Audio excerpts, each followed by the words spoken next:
मेरे प्रिय लोगों, परमेश्वर के बहुत बड़े अनुग्रह के द्वारा हम एक दूसरे से वापस मिल पा रहे हैं। जब मैं इसे सोचता हूं तो परमेश्वर की महिमा करता हूं और यीशु के नाम से प्रेम भरी बधाई देता हूं। परमेश्वर का पवित्र नाम की महिमा हो। सदा हमारे साथ वास करने वाला परमेश्वर की आत्मा हमारे साथ चलता है, हमारे साथ बात करता है, हमारे साथ समय बिताता है, आज हमारे साथ है। आमीन। हर दिन पवित्र आत्मा के साथ नामक इस छोटे से संदेश के द्वारा, एक छोटे से संदेश के द्वारा परमेश्वर में पूरा दिन संभालता है। परमेश्वर का हाथ आपको चलाता रहे। आज के दिन भी परमेश्वर हमारे साथ जो बात करना चाहता है, जो वचन हमारे साथ बोलना चाहता है, वह है 51वां भजन संहिता और 12वां वचन। अपने किए हुए उद्धार का हर्ष मुझे फिर से दे और उद्धार आत्मा देकर मुझे संभाल। अपने किए हुए उद्धार का हर्ष मुझे फिर से दे और जो उद्धार का आत्मा मुझे दिया गया था उसे देकर संभाल।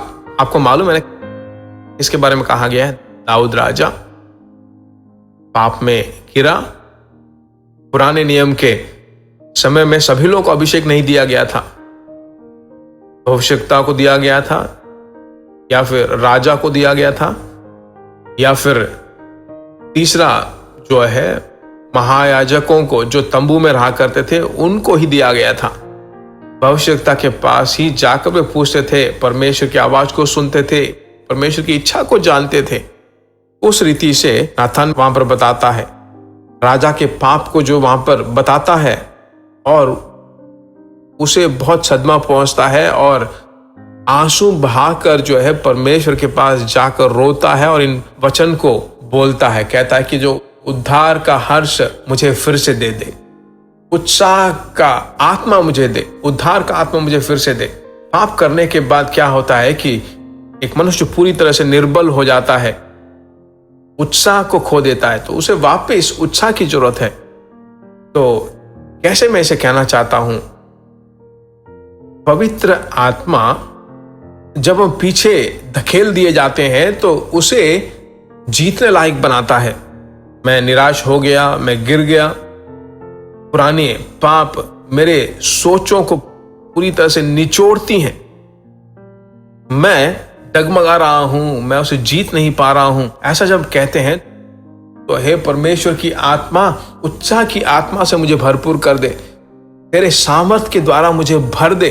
ऐसा जब तुम कहोगे, हाथ उठाकर परमेश्वर की आप स्तुति जब करने लगते हो, जो अभिषेक आपने पाया है उस पर जब तुम थोड़ा आग जलाते हो, अलग जाकर अकेले में जब अन्य भाषाओं को बोल बोल कर प्रार्थना जब करने लगते हो, प्रार्थना करते करते हमारी सोचें बदलने लगती है और एक ऐसी निश्चयता में पहुंच जाते हैं कि वो सदा हमारे साथ है। पीछे खींचने वाले उस आत्मा को हम जीतने लगते हैं, पीछे हटने वाले उस आत्मा को पूरी तरह से परमेश्वर धकेल कर उसकी आत्मा में हम प्रवेश करने लगते हैं। प्रार्थना करते हैं, इस वचन को आपने सुना ना, हे परमेश्वर मैं अपने आप को सौंपता हूं। हाथ उठाकर प्रार्थना करते हैं, हमारे स्वर्गीय पिता, तेरे बच्चे कभी ना कभी जो है अचानक शैतान को अनजाने में जगह दे देते हैं और पीछे हट जाते हैं। अभी हम सब मिलकर प्रार्थना कर रहे हैं, उत्साह की आत्मा, उद्धार की आत्मा से तूने भरपूर कर दे।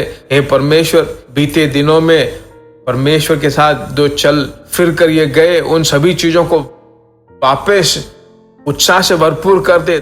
थैंक यू परमेश्वर, तेरी स्तुति हो। अपने लोगों को, पूरे घर के लोगों को अपने सम्मुख से भरपूर कर दे। जितने लोगों को शेयर करने वाले हैं परमेश्वर के राज्य के बारे में, वो बोलने वाले हैं, निश्चय रूप से उन्हें आशीषों से भरपूर कर।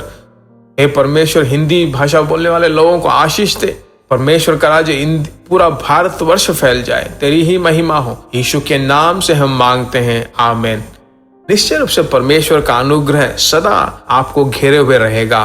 God bless you. प्रिय भाइयों और बहनों, आशा करते हैं कि यह संदेश आपके लिए आशीष का कारण बना होगा और ऐसे संदेशों को सुनकर आशीष पाने के लिए जीसस मीट्स मिनिस्ट्री नामक हमारे YouTube चैनल को सब्सक्राइब करें और प्रार्थनाओं और सलाह के लिए हमें संपर्क करें। हमारा फ़ोन नंबर 9841252836 और 7299546363। Email gbsrobinson@hotmail.com। परमेश्वर आपको आशीष दे।